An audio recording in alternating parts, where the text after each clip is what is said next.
So hello to all my dear aspirants. Welcome you to Sail to MDS Dental Academy.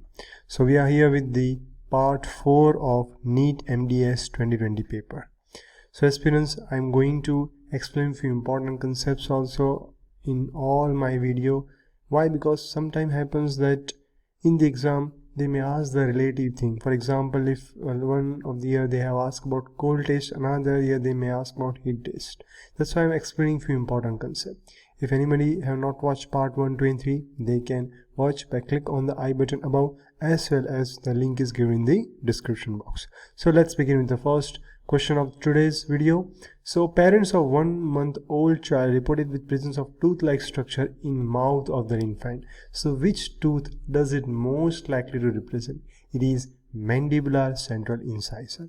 As per this is the case of the neonatal teeth. You should know the difference between the natal and neonatal teeth. Remember, the teeth present at birth are known as natal teeth, and within 30 days are known as neonatal teeth.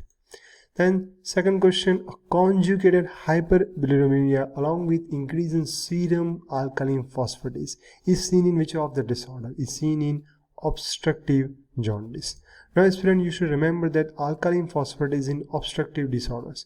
So it is 1 to 3 times increase in case of alcoholic liver disease, chronic active hepatitis and viral hepatitis. Is 3 to 10 times increase in case of extrahepatic bile duct obstruction, extrahepatic bile duct obstruction by stone and incomplete occlusion, maybe intra or extrahepatic ducts.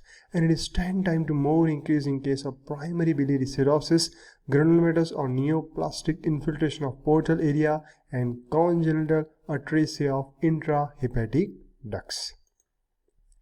Then aspirants, a case report, a patient tests positive for meningitis. A lumbar puncture is done to tap CSF. So what is the last barrier, the needle puncture, before it reaches CSF? It is arachnoid matter. Then question 4 of today's, a patient present with pain in the left ear and development of vesicles on same side of palate soon. Patient also develop facial muscle paralysis on the same side, but the sensation are normal. So what's the diagnosis? It is James-Ramsay-Hunt syndrome. Now aspirant, you have to understand the difference between the Bell's palsy and Ramsay-Hunt syndrome. Remember, in Bell's palsy there is injury to the facial nerve by viral infection, but the suspected cause of Bell's palsy has not been identified. Wherein Ramsay-Hunt syndrome is caused by varicella virus, that is herpes zoster infection. In Bell's palsy no red rash are present, whereas in Ramsay-Hunt syndrome rashes are present. Bell's palsy is less painful, wherever the Ramsay-Hunt syndrome is more painful than Bell's palsy. Then aspirant, most common location of pleomorphic adenoma, it is parotid gland. Then a 56-year-old patient reported with severe hypertension, papilledema and hematuria. He died after 2 hours due to renal failure. So what is the diagnosis and what the histology of kidney will show? It will show flea-bitten appearance. It is a case of malignant nephrosclerosis. So this is aspirant image-based question for your flea-bitten kidney appearance. Then a medically compromised child need tooth extraction. So prophylactic antibiotics should be given at what time? It should be given 1 day before procedure. Now aspirant, you should understand the difference between the prophylaxis, empiric therapy and targeted therapy. Prophylaxis is the antibiotic which you give to prevent infection. Empiric therapy, it's an antibiotic to treat clinically suspected infection, and targeted therapy, it is an antibiotic to treat bacteriologically confirmed infection. Then maximum tooth contact occurs during which movement? It occurs during centric occlusion. Now aspirant, the latest definition of centric occlusion, remember, it is anterior superior position. According to the latest GPT definition, it is anterior superior position. Fine aspirant. And in centric relation, remember, it is restricted to purely rotary movement about the transverse horizontal axis. Then most accepted theory of gypsum setting, that is dissolution precipitation theory.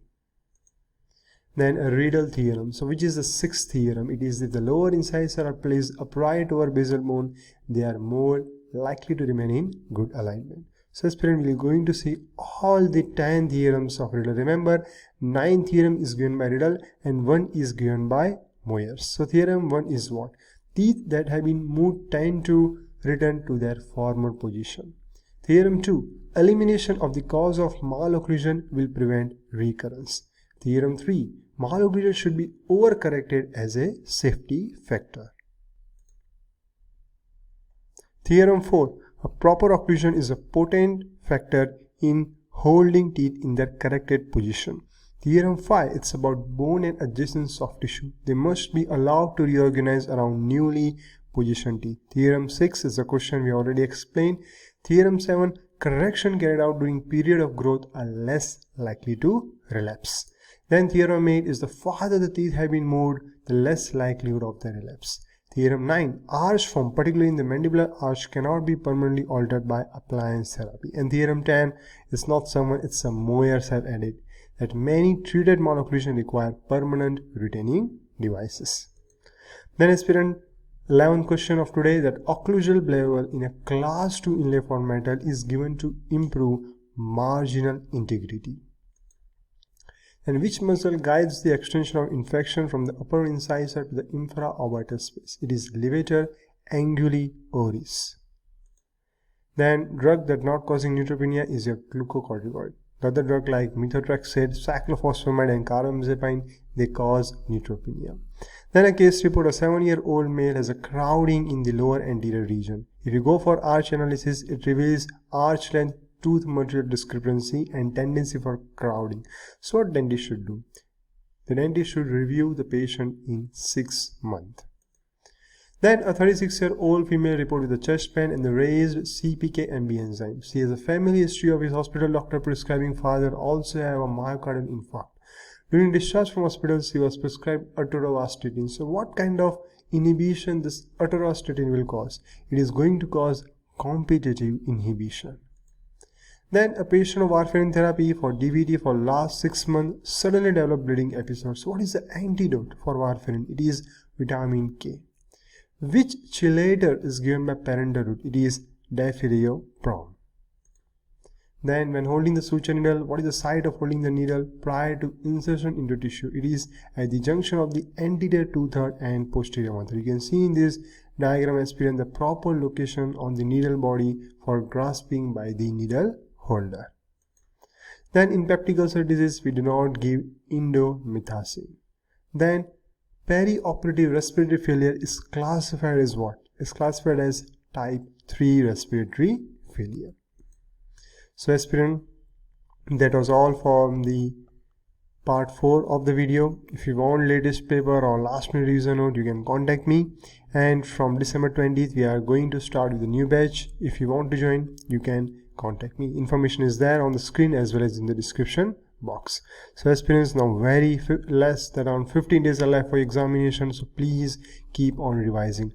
Don't try to go into the new points or new thoughts. Whatever you have studied with your synopsis, your academic notes, please keep on revising it, as well as the last papers. So friend, that was all for today. See you tomorrow with the part 5 of the NEET MDS 2020 papers.